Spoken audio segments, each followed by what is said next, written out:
ರಾಜ ವಿಶುದ್ಧವಾಣಿ ವಿಶಿಷ್ಟ ವಿಷ್ಣು ವಿಶೇಷ ಶಂಕರ ವಾಯು ಜಲ ಗಗನ ಅನಲ ಅಣು ಓಂಕಾರ ಬ್ರಹ್ಮಾಂಡ ಆದಿಮಧ್ಯಾಂತದ ವ್ಯಾಪ್ತಕ್ಕೆ ಸಚ್ಚಿತ್ ಆನಂದ ಆತ್ಮಜ್ಞಾನಕ್ಕೆ ರೂಪು ನೂರರ ಶುದ್ಧ ಚೈತನ್ಯಕ್ಕೆ ನಮೋ ನಮಃ. ವಸಿಷ್ಠ ಬ್ರಹ್ಮರ್ಷಿಗಳು ಕಾಲ ಪ್ರಾರಬ್ಧದ ಬಗ್ಗೆ ಮಾತಾಡ್ತಾರೆ. ಅವರು ಒಂದು ಉದಾಹರಣೆಯನ್ನು ಕೊಡ್ತಾರೆ. ನಾನು ಆಶ್ರಮದಿಂದ ಹೊರಟಿದ್ದೇನೆ, ಮತ್ತೊಬ್ಬ ಋಷಿಗಳ ಆಶ್ರಮಕ್ಕೆ ಹೋಗಲಿಕ್ಕೆ ಕಾಲ ನಿಗದಿ ಮಾಡಿದ್ದೇನೆ. ದಾರಿಯಲ್ಲಿ ಹೋಗ್ತಾ ಇದ್ದರೆ ಮಳೆ ಬಂದ್ಬಿಡ್ತು, ನಾನು ಮರದ ಕೆಳಗೆ ನಿಂತ್ಕೋಬೇಕಾಯಿತು, ಅದರಿಂದ ತಪ್ಪು ನನ್ನದಲ್ಲ ಅಂತಾರೆ. ದಯಮಾಡಿ ಕ್ಷಮಿಸಿ, ತಪ್ಪು ನನ್ನದಲ್ಲ. ನಾನು ಬರ್ತಾ ಇದ್ದರೆ ಆ ಮೈಸೂರು ರಸ್ತೆಯಲ್ಲಿ ವಾಹನಗಳ ಭರಾಟೆ ಜಾಸ್ತಿಯಾಗಿ ಹಿಂದು ಮುಂದೆ ಎಲ್ಲೂ ಹೋಗಲಾರದೆ ನಾನು ಸಂದಿಗ್ಧದಲ್ಲಿ ಸಿಕ್ಕಿ ಹಾಕಿಕೊಂಡು ಕೊಂಚ ತಡವಾಗಿ ಬಂದಿದ್ದೇನೆ, ದಯಮಾಡಿ ಮತ್ತೊಮ್ಮೆ ಕ್ಷಮಿಸಿ. ಕವಿಯೊಬ್ಬ ಹೇಳಿದ, ವಾಲ್ಮೀಕಿಗಿರಿ ಸಂಭೂತ ರಾಮ ಸಾಗರ ಗಾಮಿನಿ ಪುನಾತು ಭುವನಂ ಪುಣ್ಯಾಂ ರಾಮಾಯಣ ಮಹಾನದಿ. ಈ ಮಹತ್ವಕ್ಕೆ, ಈ ಶ್ರೇಷ್ಠ ಸ್ಥಾನಕ್ಕೆ ವಾಲ್ಮೀಕಿಯನ್ನು ಬಿಟ್ಟರೆ ಮತ್ತೆ ಯಾರು ಸಮರ್ಥರು ಅಥವಾ ಅವರಿಗೆ ಸರಿಸಮಾನರಾದವರು ಮತ್ತಾರು ಇದ್ದಾರೆ? ಸುಮಾರು 9 ಲಕ್ಷ ವರ್ಷಗಳ ಮೇಲಾಯಿತು ಸಂಪ್ರದಾಯದ ಲೆಕ್ಕಾಚಾರದ ಪ್ರಕಾರ ಶ್ರೀಮದ್ ರಾಮಾಯಣ ಅಂತಕ್ಕಂಥದ್ದು ಹುಟ್ಟಿ ನಮ್ಮಲ್ಲಿ. ಇಷ್ಟು ವರ್ಷಗಳಾದರೂ ಆ ವಾಲ್ಮೀಕಿ ರಾಮಾಯಣ ಅನ್ನತಕ್ಕದ್ದು ಎಷ್ಟು ಭಾಷಾಂತರಗಳಾಗಿದೆ, ಎಷ್ಟು ರೂಪಾಂತರಗಳಾಗಿದೆ, ಎಷ್ಟು ಅವತಾರಗಳನ್ನೆತ್ತಿದೆ, ಎಷ್ಟು ನಾಟಕಗಳ ಸೃಷ್ಟಿಗೆ ಕಾರಣ ಆಗಿದೆ, ಎಷ್ಟು ಪ್ರಬಂಧಗಳ ಮಂಡನೆಯಾಗಿದೆ, ಎಷ್ಟೆಷ್ಟು ವಿಶೇಷವಾಗಿರತಕ್ಕಂಥ ಆಧುನಿಕ ತತ್ವಜ್ಞಾನಗಳನ್ನು ಅಳವಡಿಸಿಕೊಂಡು ತನ್ನ ಬಳಿಗೆ ಬರತಕ್ಕಂಥ ಭಕ್ತರೆಲ್ಲರಿಗೂ ಪ್ರಸಾದವನ್ನು ನೀಡಿ. ಅಂದರೆ ನೀವು ನಾಸ್ತಿಕರು ಅದ್ರ ಹತ್ರಕ್ಕೆ ಹೋದರೆ ನಾಸ್ತಿಕವಾದವನ್ನು ಹೇಳ್ಕೊಡುತ್ತೆ. ನೀವು ದೈವ ಖಂಡನೆಯನ್ನು ಮಾಡಿದ್ರೆ ಬೇಕಾದ್ರೆ ರಾವಣನ ಪ್ರಾತಿನಿಧ್ಯ ಕೊಟ್ಬಿಟ್ಟು ದೈವ ಖಂಡನೆಯನ್ನು ಮಾಡಿಸುತ್ತೆ. ದೈವ ಪೂಜೆಯನ್ನು ಮಾಡಿದ್ರೆ ಬೇಕಾದ್ರೆ ಹನುಮಂತರಂದಿರಿಸಿ ದೈವ ಪೂಜೆಯನ್ನು ಮಾಡಿಸುತ್ತೆ. ಶಂಕರರ ಅದ್ವೈತ ಬೇಕೇ, ವಿಶಿಷ್ಟಾದ್ವೈತ ಬೇಕೇ, ದ್ವೈತ ಬೇಕೇ, ಯಾವ ತತ್ವ ಬೇಕು ರಾಮಾಯಣದಕ್ಕೆ ಆಶ್ರಯ ಸ್ಥಾನವಾಗುತ್ತೆ. ಎಲ್ಲ ಆಚಾರ್ಯರುಗಳು ತಮ್ಮ ತಮ್ಮ ತತ್ವವನ್ನು ರಾಮಾಯಣದಲ್ಲಿ ಕಾಣಲಿಕ್ಕೆ ಸಾಧ್ಯ ಆಗುತ್ತೆ. ಇಂತಹ ಒಂದು ಧೀಶಕ್ತಿಯನ್ನು, ಇಂತಹ ಒಂದು ಸರ್ವ ಜನಾದರಣೀಯವಾದ, ಇಂತಹ ಒಂದು ಸರ್ವ ತತ್ವಗಳಿಗೆ ಆಶ್ರಯವಾದಂಥ ಆ ಕೃತಿ ಅದು ಹೇಗ್ರಿ ಸೃಷ್ಟಿಯಾಯಿತು? ಯಾವ ಮೂಲ ಧಾತು ಆ ರಾಮಾಯಣದಲ್ಲಿ ಇತ್ತು? ಇದೆ. ಹೀಗಾಗಿ ನಮ್ಮ ಕಣ್ಣು ಮುಂದೆ ಏಳತಕ್ಕಂಥ ಒಂದು ಬೃಹತ್ ಪ್ರಶ್ನೆ ಎಂದರೆ, ರಾಮನಂತಹ ಒಂದು ವ್ಯಕ್ತಿತ್ವ, ರಾಮಾಯಣದಂತಹ ಒಂದು ಕೃತಿಯ ಸೃಷ್ಟಿಯಾಗಬೇಕಾಗಿದ್ದರೆ, ಸೃಷ್ಟಿಯಾದ ಮೇಲೆ ಅನಿಯಮಿತವಾಗಿ, ಅನಂತವಾಗಿ, ಸೀಮಾತೀತವಾಗಿ ಅದು ವ್ಯಾಪಿಸಬೇಕಾಗಿದ್ದರೆ, ತನ್ನ ಮುಂದಿನ ಎಲ್ಲ ಜನಾಂಗಗಳಿಗೂ ಆಶ್ರಯ ಸ್ಥಾನವಾಗಿರಬೇಕಾಗಿದ್ದರೆ, ಪರಂ ಕವೀನಾಂ ಆಧಾರಂ ಅನ್ನುವ ಮಾತು ರಾಮಾಯಣದಲ್ಲಿಯೇ ಬಂದ್ಬಿಡುತ್ತೆ. ಅನೇಕಾನೇಕ ಅನ್ಯ ಕವಿಗಳಿಗೆ ಆಶ್ರಯದಾತನಾಗಿ ಆ ವಾಲ್ಮೀಕಿ ಮೆರೆಯಬೇಕಾಗಿದ್ದರೆ ಆ ರಾಮಾಯಣದ ಮೂಲ ಸತ್ವ ಏನು? ಆ ರಾಮಾಯಣದ ಮೂಲ ಸತ್ವವನ್ನು ನಾವೇನಾದರೂ ಗ್ರಹಿಸಲಿಕ್ಕೆ ಸಾಧ್ಯ ಆದರೆ ನಮಗೆ ಆ ರಾಮ ತತ್ವದ ಲೇಷ ಸಂದರ್ಶನವಾದರೂ ಸಾಧ್ಯ ಆಗುತ್ತೆಯೇ? ಹಾಗಾದರೆ ಆ ಇಡೀ ರಾಮಾಯಣ ಯಾವ ಅಡಿಗಲ್ಲ ಮೇಲೆ ನಿಂತಿದೆ?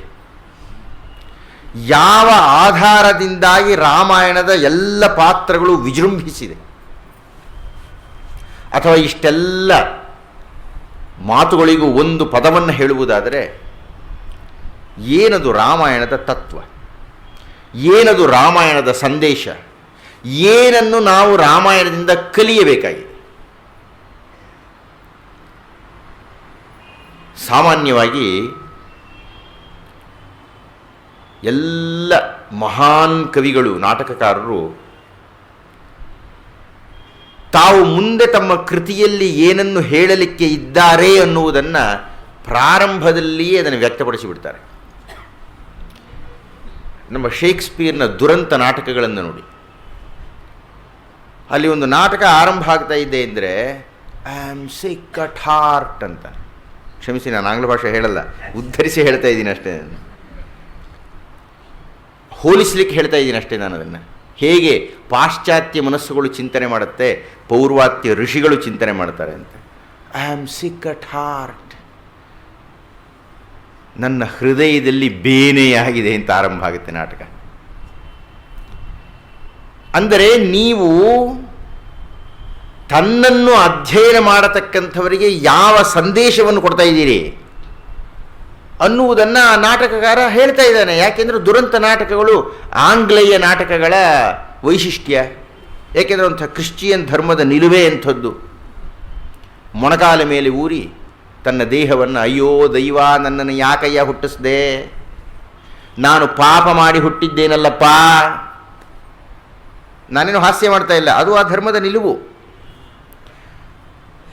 ಆದರೆ ನಮ್ಮ ಹಣೆ ಬರಹ ಏನು ಅಂದರೆ, ನಮಗೆ ಅತ್ಯಂತ ದೊಡ್ಡ ದೌರ್ಬಲ್ಯ ಅಂದರೆ ಈ ಪಾಶ್ಚಾತ್ಯರನ್ನು ಅನುಕರಿಸುವುದು. ಅವರು ಹೇಗೆ ಮಾಡ್ತಾರೋ ಹಾಗೆ ಮಾಡುವುದು. ಹೀಗಾಗಿ ಅವರು ಏನೋ ಪಾಪದ ಫಲವಾಗಿ ತಾವು ಹುಟ್ಟಿದ್ದೇವೆ ಅಂತ ನಂಬಿದರೆ ನಾವು ಅವರನ್ನು ಅನುಸರಿಸಿ ಪಾಪೋಹಂ ಪಾಪಕರ್ಮಾಣಂ ಪಾಪಾತ್ಮ ಪಾಪ ಸಂಭವ ಅನ್ನತಕ್ಕಂಥ ಅನಿಷ್ಟ ಮಂತ್ರವನ್ನು ಹೇಳ್ತೀವಿ. ನಮ್ಮ ತತ್ವ ಅದಲ್ಲ. ನಾವು ಅವರನ್ನು ಅನುಕರಿಸಿ ನಮ್ಮಲ್ಲಿ ಯಾರಾದರೂ ಮೃತರಾದರೆ ಮೃತರ ಆತ್ಮಕ್ಕೆ ಶಾಂತಿ ಎನ್ನುವ ಕೆಟ್ಟ ಸಭೆಯನ್ನು ಮಾಡ್ತೀವಿ, ಅರ್ಥಹೀನ ಸಭೆಯನ್ನು ಮಾಡ್ತೀವಿ. ಅವ್ರಿಗದು ಸರಿ, ನಮಗಲ್ಲ. ನಮಗೆಲ್ಲ ಸುನಿಶ್ಚಿತವಾಗಿದೆ, ನಾವು ಮೃತರಾದ ಮೇಲೆ ಹೊಸ ರೂಪ ಆಗ್ತದೆ, ಆಮೇಲೆ ಮತ್ತೊಂದು ರೂಪ ಆಗ್ತದೆ, ಅದಕ್ಕೆಲ್ಲ ನೆಲೆಗಳಿದೆ. ಆತ್ಮ ಆಧಾರವಿಲ್ಲದೆ ಅಶಾಂತಿಯಲ್ಲಿ ಅಲ್ಲಾಡುತ್ತದೆ ಅನ್ನತಕ್ಕಂಥದ್ದು ಕ್ರಿಶ್ಚಿಯನ್ ಧರ್ಮದ ನಂಬಿಕೆ. ಇರಲಿ ಬಿಡಿ, ನಮ್ಮದು ಹಾಗಿಲ್ವಲ್ಲ. ನಾವು ಯಾಕೆ ಅವರನ್ನು ಅನುಕರಿಸಬೇಕು?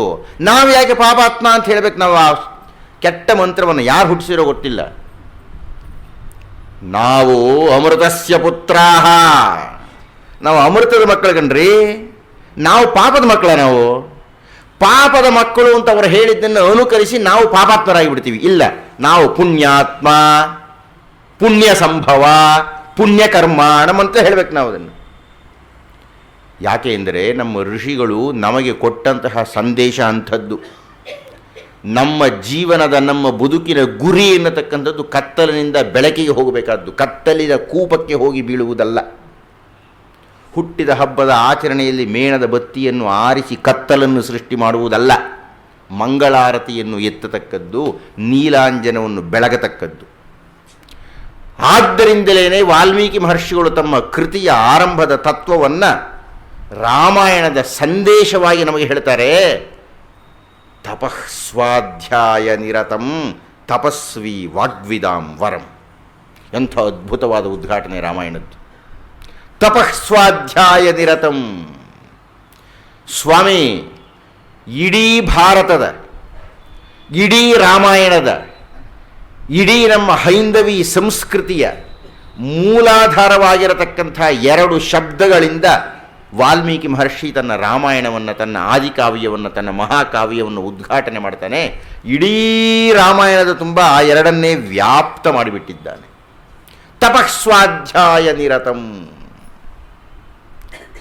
ತಪಸ್ಸು ಮತ್ತು ಸ್ವಾಧ್ಯಾಯ ಇವುಗಳಲ್ಲಿ ನಿರತನಾಗ್ತಾರಂತೆ ಒಬ್ಬ ವ್ಯಕ್ತಿ. ಯಾರು ಯಾರು ತಪಸ್ವಾಧ್ಯಾಯಗಳಲ್ಲಿ ನಿರತರಾಗ್ತಾರೆಯೋ ಅವರೇನಾಗ್ತಾರೆ? ತಪಸ್ವಿಗಳಾಗ್ತಾರ್ರಿ. ವಾಗ್ವಿದಾಂವರಂ, ಮಹಾವಾಗ್ಮಿ ಆಗ್ತಾನೆ ಇವನು. ತಪಸ್ವಾಧ್ಯಾಯ ನಿರತಂ ತಪಸ್ವಿ ವಾಗ್ವಿದಾಂವರಂ. ಯಾರವನು? ಯಾರು ಅಂದರೆ ವಾಲ್ಮೀಕಿಗಳು ಹೇಳ್ತಾ ಇದ್ದಾರೆ, ಅಂಥ ಮಹಾನ್ ಶಕ್ತ ಯಾರಪ್ಪ ಅಂದರೆ ನಾರದಂ ಪರಿಪ್ರಚ್ಛ ವಾಲ್ಮೀಕಿರ್ ಮುನಿಪುಂಗವಂ.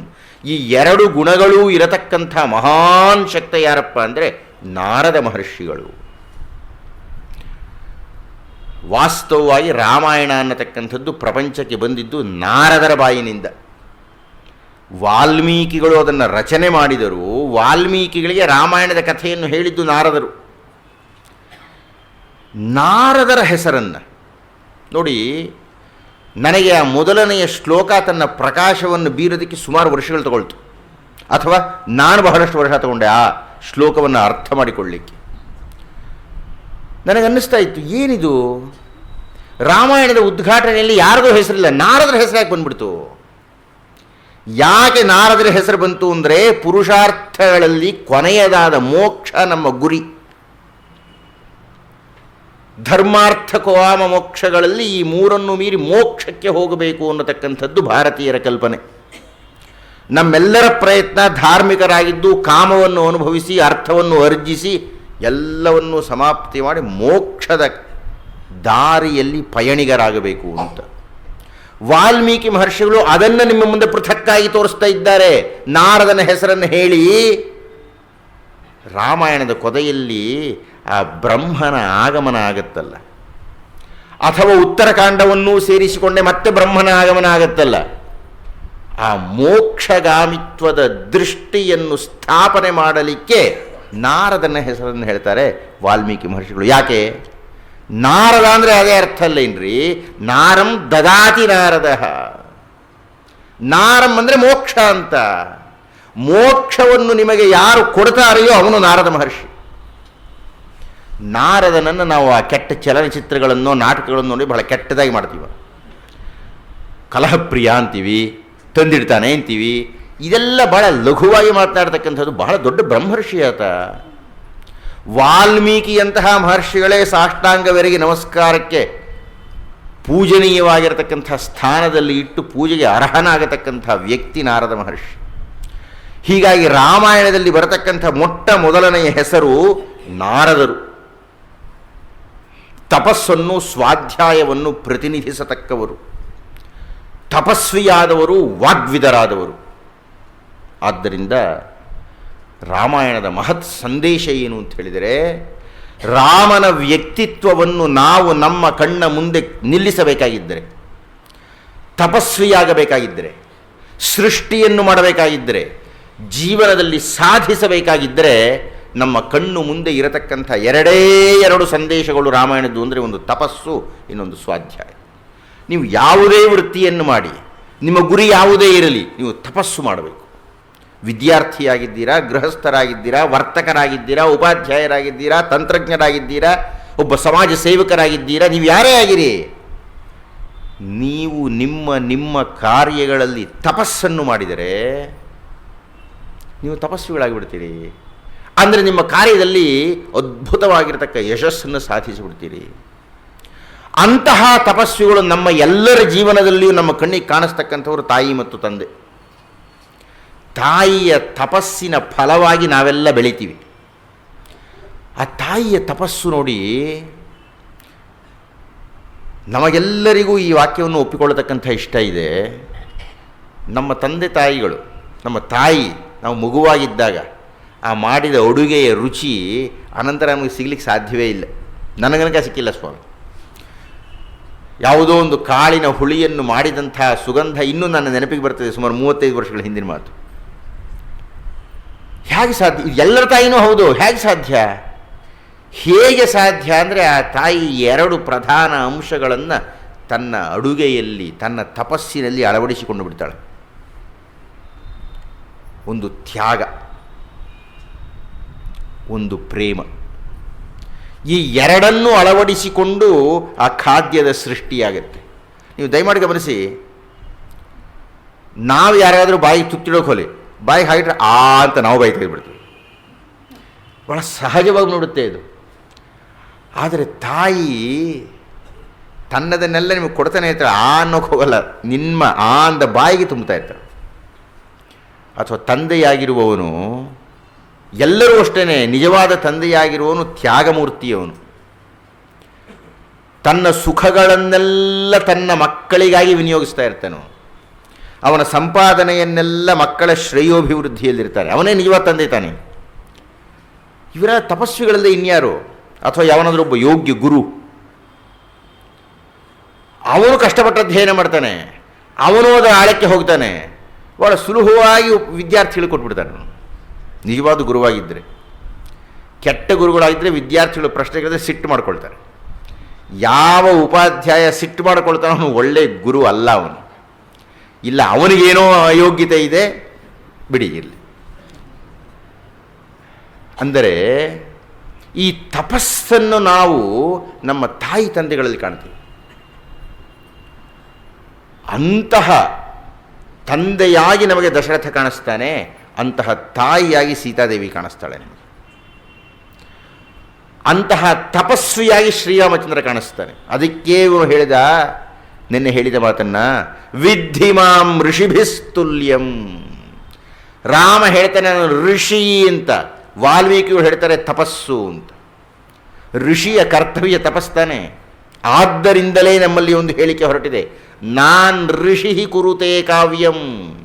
ಅಯ್ಯ, ಯಾರಾದರೂ ಕಾವ್ಯವನ್ನು ಸೃಷ್ಟಿ ಮಾಡಬೇಕಾದ್ರೆ ಒಂದು ಋಷಿಯಾಗಿರಬೇಕು. ಎಡಗೈನಲ್ಲಿ ಒಂದು ಶೀಶೆ, ಬಲಗೈನಲ್ಲಿ ಒಂದು ಹಿಡ್ಕೊಂಡು ಜ್ಞಾನಪೀಠ ಪ್ರಶಸ್ತಿ ತಗೊಳ್ತಕ್ಕಂಥವ್ರು ಋಷಿಗಳಾಗಲಿಕ್ಕಾಗಲ್ಲ. ಅವರ ಕಾವ್ಯ ಬಹಳ ಕಾಲ ಉಳಿಯಲ್ಲ. ಆ ವಾಲ್ಮೀಕಿ ಮಹರ್ಷಿಯ ಕಾವ್ಯ ನೋಡ್ರಿ, ಎಷ್ಟು ತಲೆಮಾರುಗಳಾಗೋಯ್ತು, ಎಷ್ಟು ಸಂಸ್ಕೃತಿಗಳು ಬಂದು ಹೋಯಿತು, ಎಷ್ಟು ಜನ ಪರಕೀಯರು ಆಳಿಬಿಟ್ರು, ಎಷ್ಟು ಜನ ರಾಮರನ್ನು ನಿಂದಿಸಿದರು. ಆದರೂ ಎಷ್ಟು ವಿಸ್ತಾರ ಆಗ್ತಾ ಇದೆ, ಎಷ್ಟು ವಿಕಾಸ ಆಗ್ತಾ ಇದೆ, ಎಷ್ಟು ಪ್ರಭೆ ಬೀರ್ತಾ ಇದೆ, ಎಷ್ಟು ಜನರನ್ನು ಶಿಷ್ಯರನ್ನಾಗಿ ಮಾಡಿಕೊಳ್ತಾ ಇದೆ. ಆತ್ಮೀಯರೇ, ಅಂತಹ ಮಹಾನ್ ಆದರ್ಶ ವ್ಯಕ್ತಿಯಾಗಿ ಶ್ರೀರಾಮಚಂದ್ರ ಪ್ರಜ್ವಲಿಸಿದ್ದನ್ನು ನೀವು 40 ದಿವಸಗಳ ಉಪನ್ಯಾಸಗಳಲ್ಲಿ ಕೇಳಿಬಿಟ್ಟಿದ್ದೀರಿ. ಇನ್ನು ಮುಂದೆ ಆ ರಾಮನ ವ್ಯಕ್ತಿತ್ವ ಯುದ್ಧಕಾಂಡದಲ್ಲಿ ಹೇಗೆ ಪ್ರಜ್ವಲಿಸುತ್ತೆ ಎನ್ನತಕ್ಕಂಥದ್ದನ್ನು ನಾವು ಭವಿಷ್ಯದಲ್ಲಿ ನೋಡಲಿದ್ದೇವೆ. ಸಂಸ್ಕೃತದಲ್ಲಿ ಒಂದು ಮಾತು ಉಂಟು, ಅದ್ಯ ಕಥ ಪ್ರಾರಂಭೆ ಕಿಂಚಿತ್ ಪೂರ್ವಕಥಾನುವಾದ ಅಂತ. ಇದು ಕೊನೆಯ ಉಪನ್ಯಾಸ ಸರಣಿಯಾದ್ದರಿಂದ ನಾನು ಹಿಂದಿನ ಕಾಂಡಗಳ ಒಂದೊಂದೇ ಘಟನೆಗಳನ್ನು ಹೇಳ್ತಾ ಅಯೋಧ್ಯೆ ಕಾಂಡ ಮುಗಿಸಿದ್ದೇನೆ.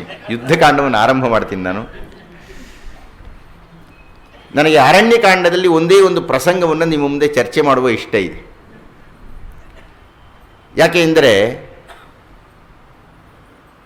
ನಮ್ಮ ಈ ಕಮ್ಯುನಿಸಮ್ ಚಿಂತನೆಗಳನ್ನು ಹೊಂದಿರತಕ್ಕಂತಹ ಕೆಲವು ವಿಮರ್ಶಕರು, ಹೆಸರು ಹೇಳ್ತೀನಿ, ನನಗೇನು ಸಂಕೋಚಲ್ಲ, ಸಿದ್ಧಲಿಂಗಯ್ಯನವರು ಅಂತ ಇಟ್ಕೊಳ್ಳೋಣ, ಅವರು ಕೆಲವು ವರ್ಷಗಳನ್ನು ಬೃಹತ್ ಲೇಖನವನ್ನು ಬರೆದಿದ್ದರು.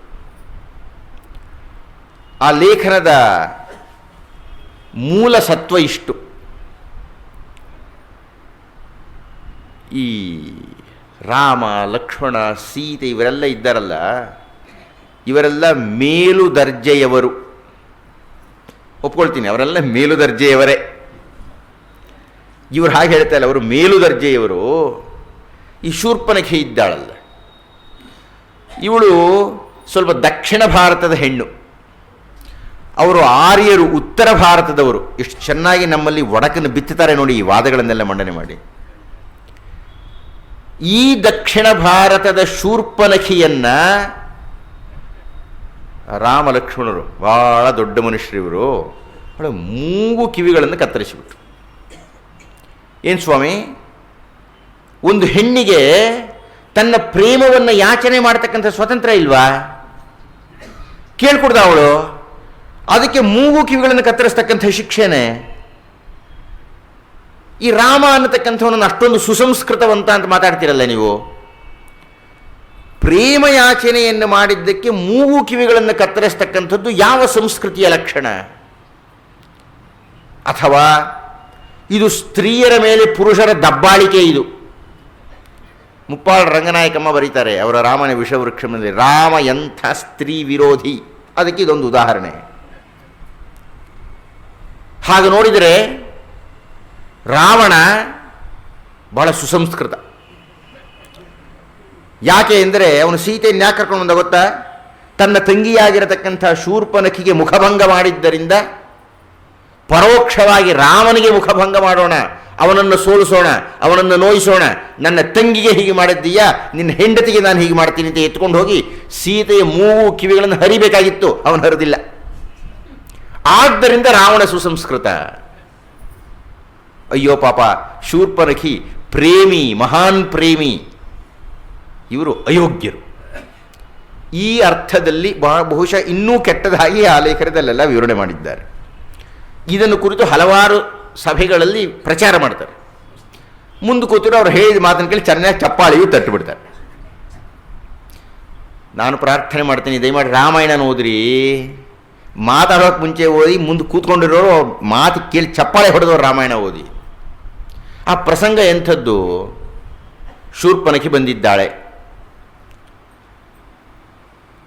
ರಾಮರು ತಮ್ಮ ವನವಾಸದ ಕೊನೆಯ ಅವಧಿಯಲ್ಲಿದ್ದಾರೆ. ಕೊನೆಯ ವರ್ಷ ಮುಕ್ತಾಯ ಆಗ್ತಾ ಇದೆ. ವಾಪಸ್ಸು ಅಯೋಧ್ಯೆಗೆ ಹೋಗುವುದು ಹೇಗೆ ಅನ್ನುವ ಚಿಂತನೆಯಲ್ಲಿ ಇದ್ದಾರೆ. ಶೂರ್ಪನಖಿ ಬಂದಳು. ಬಂದವಳು ರಾಮನನ್ನು ನೋಡಿದಳು. ಸರಿ, ಇಷ್ಟ ಆಯಿತು, ತಪ್ಪಿಲ್ಲ. ರಾಮನನ್ನು ಹೋಗಿ ಶೂರ್ಪನಖಿ ಕೇಳಿದ್ದೂ ತಪ್ಪಿಲ್ಲ. ನಾನು ನಿನ್ನನ್ನು ಮದುವೆ ಆಗ್ತಾ ಇದ್ದೀನಿ, ಆ ಸ್ವತಂತ್ರ ಹೆಣ್ಣಿಗಿರಬೇಕಾದ, ಇರಲಿ ಬಿಡಿ, ನಮಗೂ ಇರುತ್ತೆ, ಯಾಕಿರಬಾರ್ದು. ಆದರೆ ನೀವು ಗಮನಿಸಬೇಕಾದ ಈ ಅಂಶ ಇಷ್ಟೇ. ರಾಮ ಹೇಳಿದ್ನಪ್ಪ, ಇಲ್ಲಮ್ಮ ನಂಗೆ ಮದುವೆ ಆಗಿದೆ, ನನ್ನ ಪಕ್ಕದಲ್ಲಿ ಹೆಂಡತಿ ಇದ್ದಾಳೆ, ಅಲ್ಲಿ ನನ್ನ ತಮ್ಮ ಇದ್ದಾನೆ ನೋಡು, ಹೆಂಡತಿ ಇಲ್ಲ ಅವನಿಗೆ ಅಂತ ಹಾಸ್ಯವಾಗಿ ಹೇಳಿದೆ. ಗಂಭೀರವಾಗಿ ಹೇಳಿದ ಅಂತ ಇಟ್ಕೊಳ್ರಿ, ಅದಕ್ಕೂ ಭಾಳ ದೊಡ್ಡ ಗಲಾಟೆ ಮಾಡ್ತಾರೆ. ಅಕೃತದಾರಹ ಅಂತ ಹೇಳಿಬಿಟ್ನಲ್ಲ, ಇದು ಸರಿಯೇ ರಾಮ ಹೇಳಿದ್ದು ಅಂತ. ಇರಲಿ, ನಾನು ಅದರ ಆಮೇಲೆ ಮಾತಾಡ್ತೀನಿ ಕಾಲ ಇದ್ದರೆ. ಶೂರ್ಪನಖಿಯ ಪರವಾಗಿ ಮಾತನಾಡತಕ್ಕಂಥ ಮಹನೀಯರೇ, ದಯಮಾಡಿ ಕೇಳಿಸಿಕೊಳ್ಳಿ. ನಿಮ್ಮ ಶೂರ್ಪನಖಿಯ ಪ್ರೇಮ ತಕ್ಷಣ ಬದಲಾವಣೆಯಾಗಿಬಿಡ್ತು. ರಾಮ ಯಾವಾಗ ಅವಳನ್ನು ಪುರಸ್ಕರಿಸಲಿಲ್ಲವೋ, ಲಕ್ಷ್ಮಣನ ಹತ್ರಕ್ಕೆ ಹೋಗು ಅಂದರೆ ಈ ಮಹಾನ್ ಪ್ರೇಮಮಯಿ ಶೂರ್ಪನಖ ತಕ್ಷಣ ಲಕ್ಷ್ಮಣನ ಹತ್ರಕ್ಕೆ ರವಾನೆ ಮಾಡಿಬಿಟ್ಲು ತನ್ನ ಪ್ರೇಮವನ್ನು ಪಕ್ಷಾಂತರ ಮಾಡಿ. ಆ ಲಕ್ಷ್ಮಣನ ಹೋಗಿ ಕೇಳಿದ್ಲು, ನಾನು ನಿನ್ನ ಪ್ರೇಮಿಸ್ತಾ ಇದ್ದೀನಿ ಕಣಯ್ಯ, ಬಾರಯ್ಯ. ಲಕ್ಷ್ಮಣ ಹೇಳಿದ, ಅಯ್ಯೋ ರಾಮ, ರಾಮ ಅಲ್ವಲ್ಲ, ರಾಮ ಇದ್ದಾನಲ್ಲಿ, ನಾನು ನಮ್ಮ ಅಣ್ಣನ ದಾಸ, ನಮ್ಮಣ್ಣ ನೋಡು ಅವನ್ನೇ ಮದುವೆ ಆದ್ರೆ ಒಳ್ಳೇದಲ್ವೇ ಎಂದ. ತಕ್ಷಣ ಮತ್ತೊಮ್ಮೆ ಶೂರ್ಪನಖಿಯ ಪ್ರೇಮ ಬದಲಾವಣೆ ಆಗಿ ಹೋಯಿತು. ಬದಲಾವಣೆ ಆಗಿ ರಾಮ ಹತ್ರಕ್ಕೆ ಬಂದ್ಲು. ಬಂದೋಳು ಏನಂದ್ಲು, ಇವಳಿದಾಳಲ್ಲ ಪುಟ್ಟ ಸೊಂಟದ ಕೆಟ್ಟ ಹೆಣ್ಣು, ಪುಟ್ಟ ಸೊಂಟ ಆತಾಳೆ, ಕೆಟ್ಟ ಸೌಂದರ್ಯವೇ ಅಲ್ಲ ಅಂತಲೇ ಸೀತೆಯನ್ನು, ಇವಳಿದ್ರೆ ತಾನೇ ನನ್ನ ಮದುವೆ ಆಗೋದಿಲ್ಲ ಅಂತ ಸೀತೆಯನ್ನು ನುಂಗ್ ಹಾಕ್ತೀನಿ ಅಂತ ಬಂದ್ಲು. ನೀವು ದಯಮಾಡಿ ಗಮನಿಸಬೇಕು ಈ ಅಂಶವನ್ನು. ಸೀತೆಯನ್ನು ಸಾಯಿಸಲಿಕ್ಕೆ ಮುಂದೆ ನುಗ್ಗಿದಂತಹ ಶೂರ್ಪನಖಿಯನ್ನ ರಾಮ ತಡೆಯಿಂದ ಭಂಗ ಮಾಡುವಂದ, ಲಕ್ಷ್ಮಣ ಭಂಗ ಮಾಡಿದ. ಶೂರ್ಪನಖಿ ತಲೆನೇ ತೆಗಿಬೇಕಾಯ್ತಪ್ಪ. ಸಾಯಿಸಲಿಕ್ಕೆ ಬಂದಂಥವ್ರಿಗೆ ಇನ್ನೇನು ಮಾಡಲಿಕ್ಕಾಗತ್ತೆ? ಸ್ವಾಮಿ, ನಾನು ತಮ್ಮಲ್ಲಿ ಭಿನ್ನಯಿಸುವುದು ಇದನ್ನು ಪ್ರೇಮ ಅಂತ ಹೇಗೆ ಹೇಳ್ತೀರಿ ನೀವು? ಈ ಶೂರ್ಪನಖಿ ಎಂಥ ಸುಳ್ಳುಗಾರ್ತಿ ಅಂದರೆ, ಅವಳು ಇಷ್ಟಪಟ್ಟಿದ್ದು ರಾಮನ್ನ. ರಾಮನ ಹತ್ರಕ್ಕೆ ಹೋಗಿ ಏನು ಹೇಳ್ತಾಳೆ, ಅಲ್ಲೊಬ್ಬ ಸುಂದರಿ ನೋಡದೆ ನಿಂಗೆ ತರಬೇಕು ಅಂತಿದ್ದೆ, ಅದಕ್ಕೆ ನಂಗೆ ಹೀಗಾಯ್ತು ಅಂತಾಳೆ. ಅವನಿನ್ನಂಥ ಹೇಳಿ ಅಂದರೆ ರಾವಣ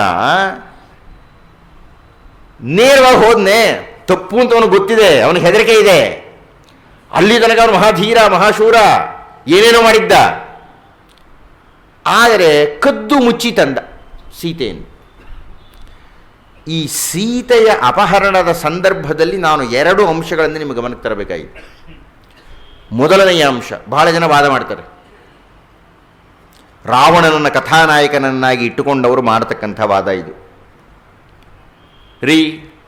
ರಾವಣ ಎಂಥ ಸಂಯಮೀನಪ್ಪ ಆತ, ಎಂಥ ನಿಯಮಬದ್ಧನೆಯ ಆತ.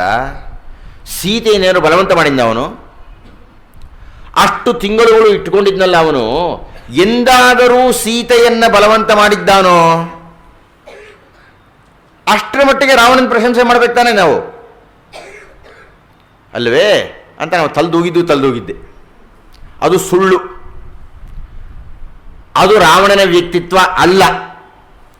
ರಾವಣ ಕೈಗೆ ಸಿಕ್ಕಿದ ಯಾವ ಹೆಣ್ಣನ್ನು ಬಿಡುವವನಲ್ಲ. ಅವನು ಕೆಟ್ಟ ಸಂಸ್ಕೃತಿಯ ಪ್ರತೀಕ, ಮನೆಹಾಳತನಕ್ಕೆ ಮಹಾ ಉದಾಹರಣೆ ಅವನು. ಅಲ್ಲಿಯ ತನಕ ಅವನು ಮಾಡ್ತಾ ಇದ್ದಿದ್ದೇ ಅದನ್ನು. ಆದರೆ ಒಂದು ದಿವಸ, ಇದೆಲ್ಲ ತಾವು ಗಂಭೀರವಾಗಿ ತಗೋಬೇಕು, ರಾವಣನ ಪರವಾಗಿ ಯಾರಾದರೂ ಯೋಚನೆ ಮಾಡಿದರೆ. ಒಂದು ದಿವಸ ಅವನು ಹಿಮವತ್ ಪರ್ವತದಲ್ಲಿ ಓಡಾಡ್ತಾ ಇದ್ದಾನೆ. ಅಲ್ಲಿ ರಂಭೆ ಎದುರಿಗೆ ಸಿಕ್ಕಿದ್ಲು, ತುಂಬ ಸುಂದರವಾಗಿದ್ಲು. ಇವನು ದೊಡ್ಡ ಮನುಷ್ಯ ರಾವಣ, ಅವಳ ಹತ್ರಕ್ಕೆ ಹೋದ. ಅವಳು ಹೇಳಿದ್ಲು, ನೀನು ಈ ದಿವಸ ನನ್ನನ್ನು ಮುಟ್ಟುವಂತಿಲ್ಲ, ಒಂಥರ ನೀನು ಮಾವನಯ್ಯ ನನಗೆ ಎಂದ್ಲು. ಯಾಕೆ ಎಂದ, ನಾನು ಕುಬೇರನ ಮಗನಾಗಿರತಕ್ಕಂಥ ನಳಕೂಬರನಿಗೆ ಈ ಹೊತ್ತಿನ ದಿವಸ ಹೆಂಡತಿಯಾಗಿದ್ದೇನೆ. ದೇವಲೋಕದ ನಿಯಮ, ನಿಮ್ಮ ಅಣ್ಣನ ಮಗನಿಗೆ ನಾನು ಹೆಂಡತಿ. ರಾವಣ ಹೇಳ್ದ, ಅಯ್ಯೋ ಯಾರು ಹೆಂಡತಿ ಆದರೂ ಬಾ ಇಲ್ಲಿಂದ. ಬಲವಂತವಾಗಿ ಅವಳ ಮಾನಭಂಗವನ್ನು ನಿಮ್ಮ ರಾವಣ ಮಾಡಿದ. ನಳಕೂಬರನಿಗೆ ಗೊತ್ತಾಯಿತು. ಅವನು ಶಾಪ ಕೊಟ್ಟ, ಇನ್ನೆಂದಾದರೂ ಯಾವುದಾದರೂ ಹೆಣ್ಣನ್ನು ನೀನು ಬಲವಂತ ಮಾಡಿದರೆ ನೀನು ತಲೆ ಬಡಿಯುತ್ತೆ ಅಂತ. ಅದಕ್ಕೆ ಹೆದರ್ಕೊಂಡು ಸೀತೆ ಏನೂ ಮಾಡಲಿಲ್ಲ. ಅವನು ಸೀತೆಯನ್ನು ಏನೂ ಮಾಡಲಿಲ್ಲ, ಬಹಳ ಸಂಯಮಿಯಿಂದರೆ ಈ ಒಂದು ಶಾಪದ ಫಲದಿಂದ ರಾವಣ ಸೀತೆಯನ್ನು ಏನೂ ಮಾಡಲಿಲ್ಲವೇ ವಿನಃ ಅವನೇನೋ ಮಹಾ ದೊಡ್ಡ ಮನುಷ್ಯ ಸುಸಂಸ್ಕೃತ ವ್ಯಕ್ತಿ ಅಂತ ಅಲ್ಲ. ಇದು ಒಂದು ಅಂಶ ಹೇಳಬೇಕಾಯಿತು. ಎರಡನೆಯ ಅಂಶ, ಈ ಸೀತೆಯ ಬಗ್ಗೆ ನನ್ನದೊಂದು